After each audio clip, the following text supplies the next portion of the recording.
السلام علیکم ورحمۃ اللہ وبرکاتہ۔ میرے اس ماڈل کا ٹاپک ہے ایمان کے ارکان۔ پہلا، اللہ پر ایمان، یعنی اللہ تعالیٰ کی وجود، اس کے صفات، عبادت میں وحدانیت پر ایمان لانا۔ دوسرا، فرشتوں پر ایمان، جو نوری مخلوق ہے اور اللہ تعالیٰ کے احکام نافذ کرنے کے لیے پیدا کیے گئے۔ تیسرا، اللہ کی کتابوں پر ایمان، یعنی تورات، انجیل، زبور اور قرآن سب سے افضل ہے۔ چوتھا، اللہ کے رسولوں پر ایمان، جن میں سب سے پہلے نوح علیہ السلام، آخری میں محمد صلی اللہ علیہ وسلم۔ پانچواں، آخرت کے دن پر ایمان، یعنی قیامت کے دن لوگوں کا اعمال کا دن ہے۔ چھٹا، اچھی یا بری تقدیر پر ایمان، ہر انسان کو اچھی یا بری تقدیر پر راضی رہنا چاہیے، کیونکہ وہ اللہ کی طرف سے مقرر کی گئی ہے۔ جزاک اللہ خیر۔ السلام علیکم۔ میرے پروجیکٹ کا نام ہے طائف کا سفر۔ رسول صلی اللہ علیہ وسلم مکہ میں لوگوں کو توحید کی دعوت دی اور لوگوں نے ان کا انکار کیا، اور پھر رسول صلی اللہ علیہ وسلم کو ستایا۔ پھر رسول صلی اللہ علیہ وسلم طائف گئے، لوگوں کو توحید کی دعوت دی اور لوگوں نے ان کا انکار کیا۔ پھر رسول صلی اللہ علیہ وسلم کے پیچھے لوگوں نے عواشوں کو لگا دیا، پھر ان کو پتھروں سے مارا، پھر ان کا پورا بدن کا خون اور ان کے جوتوں میں آ گیا۔ پھر رسول صلی اللہ علیہ وسلم باغ میں گئے، پھر ایک باغ میں آرام فرمائے تو پھر وہاں پہ جبرائیل علیہ السلام اور پہاڑ کا فرشتہ آیا اور کہا، اے اللہ کے نبی، تم حکم کرو یہ دو پہاڑ کے بیچ میں بستی کو، یہ دو پہاڑوں کو ملا دے اور یہ بیچ میں بسی ہوئی بستی کو تباہ کر دے۔ اللہ کے نبی نے کہا، نہیں، یہ نہیں تو ان کے آنے والی نسلی اسلام قبول کریں گے۔ آپ کے سامنے اس کا پروجیکٹ۔ السلام علیکم ورحمۃ اللہ وبرکاتہ۔ یہ دو پہاڑیاں ہیں جس پر بی بی ہاجرہ نے پانی کی تلاش کی تھی، تو اللہ نے یہ زمزم کا کنواں جاری کر دیا تھا۔ السلام علیکم ورحمۃ اللہ وبرکاتہ۔ بسم اللہ الرحمن الرحیم۔ السلام علیکم ورحمۃ اللہ وبرکاتہ۔ میرے پروجیکٹ کا نام ہے سورہ فیل کا واقعہ۔ جب ابراہ نے دیکھا کہ لوگ دور دور سے مکہ آتے اور کعبے کا طواف کرتے، تو اس نے سوچا کہ میں بھی ایک کلیسا بناتا اور چاہا کہ وہاں پر بھی لوگ دور دور سے آئے، اس کے قبلے کا طواف کرے۔ اس کی خبر ایک عرب کے آدمی کو لگ گئی۔ وہ رات کے وقت چپکے سے کلیسے کے اندر گھسا اور اس کے قبلے پر گندگی پوت دی۔ یہ سب دیکھ کر ابراہ بہت غصہ ہوا اور سوچنے لگا کہ میں کعبے کو ڈھا دیتا ہوں، اور اپنا بہت بڑا لشکر جرارہ لے کر کعبے کی طرف نکل پڑا، اور جیسے ہی کعبے کی طرف پہنچا تو اس کے ہاتھی بیٹھ گئے۔ اس کے ہاتھیوں کو کدھر بھی جانے کو بولتے تو بھاگنے لگتے، دوڑنے لگتے، اور جیسے ہی کعبے کی طرف جانے کو بولتے تو بیٹھ جاتے۔ اتنا بڑا لشکر جرارہ دیکھ کر گاؤں کے لوگ بہت ڈر گئے، اور گاؤں کے لوگوں نے پہاڑوں پر چڑھنا چالو کیا، اور پہاڑوں پر چڑھتے چڑھتے وہ چلا رہے تھے، اللہ اس کی گھر کی حفاظت خود کرے گا۔ جیسے وہ پہاڑوں پر چڑھے تو ان پر ابراہ کے لشکر پر ابابیل کا عذاب ہوا۔ ابابیل کے منہ میں ایک پتھر، ہاتھ میں ایک پتھر اور دوسرے ہاتھ میں ایک پتھر، وہ ابراہ کے لشکر پر گرا رہے تھے، جس کو بھی یہ پتھر لگتے تو اس کے اعضاء کٹ جاتے۔ یہ سب دیکھ کر ابراہ بہت ڈر گیا اور بھاگتے ہوئے ایک جگہ پہنچا، اور وہاں پر اس کا چھاتی پھٹ گئی اور وہ مر گیا۔ یہی ہے میرا سورہ فیل کا ماڈل، اور یہ اللہ تعالیٰ نے قرآن میں روایت کیا ہے سورہ فیل کے نام سے۔ السلام علیکم ورحمۃ اللہ وبرکاتہ۔ یہ جو ماڈل آپ کے سامنے اصحاب کہف کے واقعے کو بتاتا ہے، پچھلی قوم میں چند نوجوان تھے جن کو شرک سے بیزاری ہے، اور وہ رب العالمین کی طرف رہنما ہو گئے، تو اپنے دین کو بچانے کے لیے گھر بار اور بستی چھوڑ کر ایک غار میں پناہ لی۔ ان کی تعداد کتنی تھی یہ اللہ ہی جانتا ہے، مگر ان کے ساتھ ایک کتا بھی تھا۔ ان لوگوں نے اپنے کتے کے ساتھ غار میں پناہ لی۔ اللہ تعالیٰ نے ان پر نیند طاری کر دی، یہاں تک کہ کتے پر بھی نیند طاری کر دی۔ کئی سال تک وہ سوئے رہے، پھر اللہ نے انہیں دوبارہ اٹھایا۔ وہ اٹھ کر اپنی بستی کی طرف گئے۔ اس وقت انہوں نے دیکھا پچھلی نسلیں ختم ہو چکی تھی، اب نئی نسلیں تھیں۔ انہوں نے نئی نسلوں کو دین کی دعوت دی اور رب العالمین کی عبادت کی۔ یہ ماڈل آپ کے سامنے جو ہے اصحاب کہف کا ماڈل۔ السلام علیکم ورحمۃ اللہ وبرکاتہ۔ یہ آپ کے سامنے جو ماڈل ہے یہ اصحاب کہف کا واقعہ ہے۔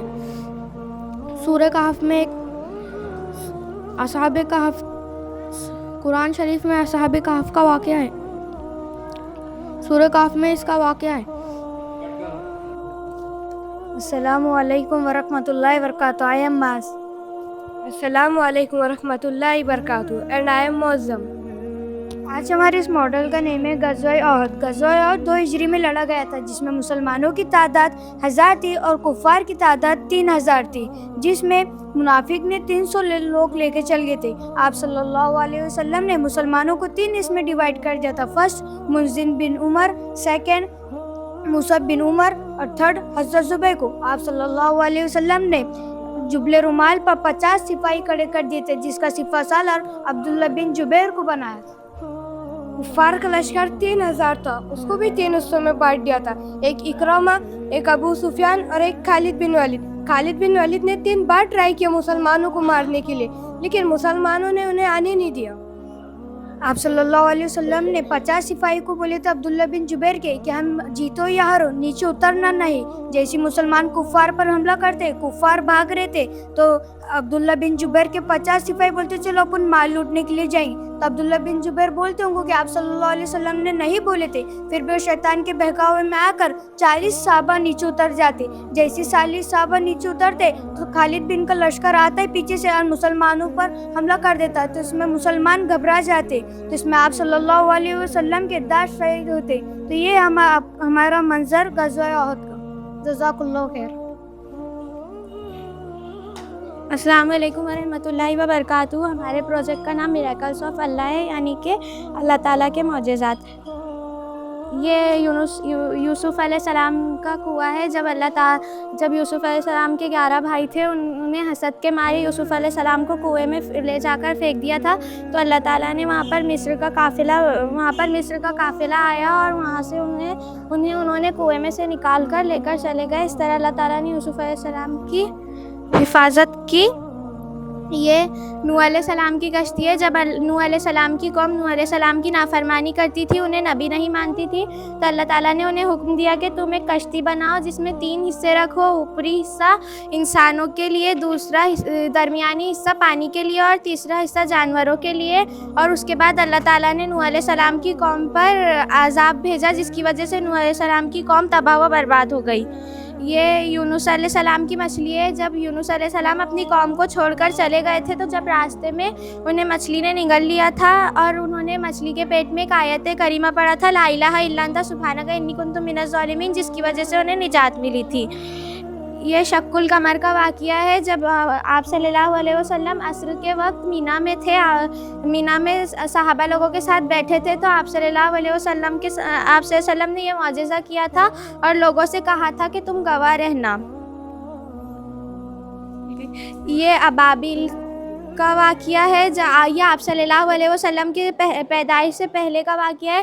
یمن کا بادشاہ تھا ابراہا، جس نے کعبہ کو ڈھانے کا ناپاک ارادہ کیا تھا اور ہاتھیوں کے لشکر لے کر آیا تھا، جس کی اللہ تعالیٰ نے کعبے کی حفاظت کے لیے ابابیل کو ان کی چونچوں میں کنکر ڈال کر بھیجا، جس کی وجہ سے جو ابراہا تھا اس کی فوج سے ہلاک ہو گئی اور اللہ تعالیٰ نے اس طرح سے ان کی وہ حفاظت کی تھی کعبے کی. یہ دریائے نیل ہے. جب آپ صلی اللہ علیہ وسلم فرعون کی قوم سے موسیٰ علیہ السلام فرعون کی قوم سے بچ کر جا رہے تھے، انہیں دریائے نیل پار کرنی تھی، تو انہوں نے پتھر پر اپنا آسا مارا، جس کی وجہ سے دریائے نیل میں راستہ بن گیا اور موسیٰ علیہ السلام نے دریائے نیل کو پار کیا. لیکن وہاں پر جب فرعون آیا تو فرعون اس میں ڈوب گیا تھا. ہو گیا. جزاک اللہ خیر.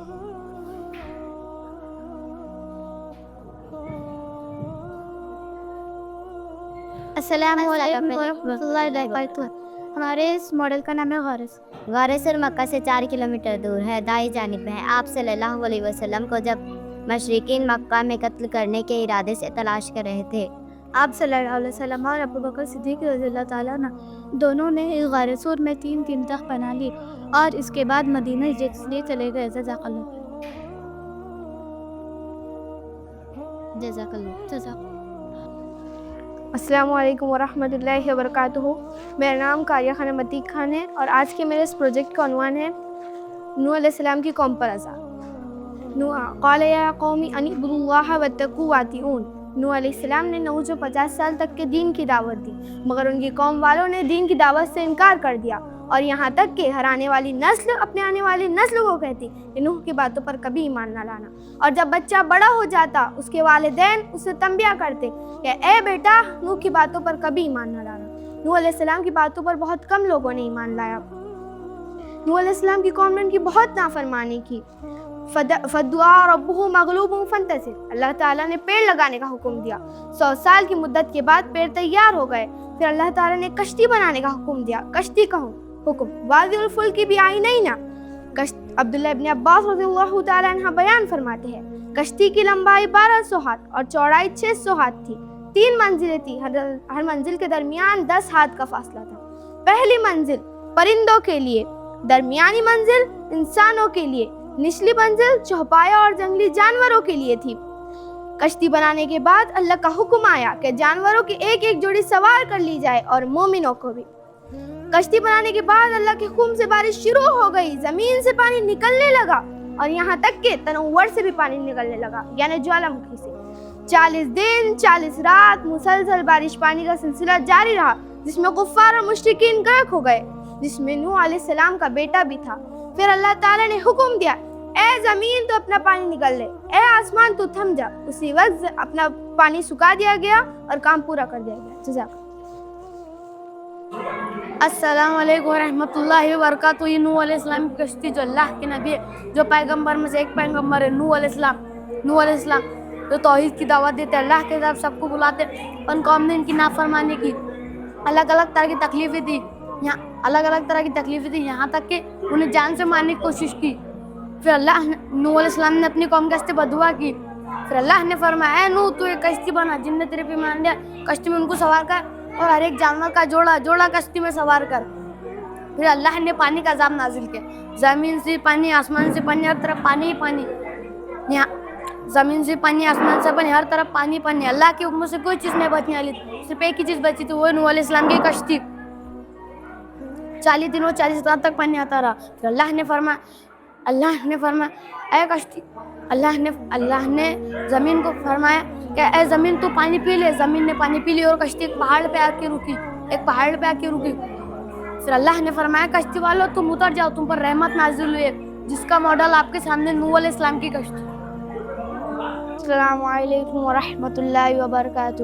یہ ایک اچھے انسان کی قبر ہے، یہ ایک برے انسان کی قبر ہے۔ نبی کریم صلی اللہ علیہ وسلم نے فرمایا کہ جو آدمی نیک اعمال کر کے انتقال ہوئے گا اس کا، تو اسے پہلے ایک جہنم کی کھڑکی بتائی جائے گی، فرمایا جائے گا اللہ تعالیٰ نے اس سے تمہیں بچا لیا، اور پھر ایک جنت کی کھڑکی کھول کے بتائی جائیں گے، فرمایا جائے گا یہی تمہارا ٹھکانہ رہے گا۔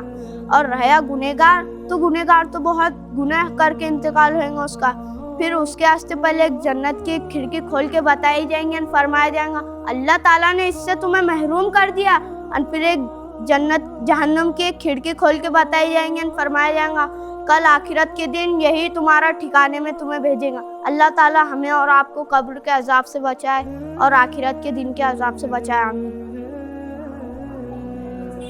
السلام علیکم ورحمۃ اللہ وبرکاتہ۔ آج ہمارے ماڈل کا نام ہے پل صراط کا راستہ۔ اللہ تعالیٰ نے فرمایا وَإِن مِّنكُمْ إِلَّا وَارِدُهَا كَانَ عَلَىٰ رَبِّكَ حَتْمًا مَّقْضِيًّا ثُمَّ نُنَجِّي الَّذِينَ اتَّقَوْا وَنَذَرُ الظَّالِمِينَ فِيهَا جِثِيًّا۔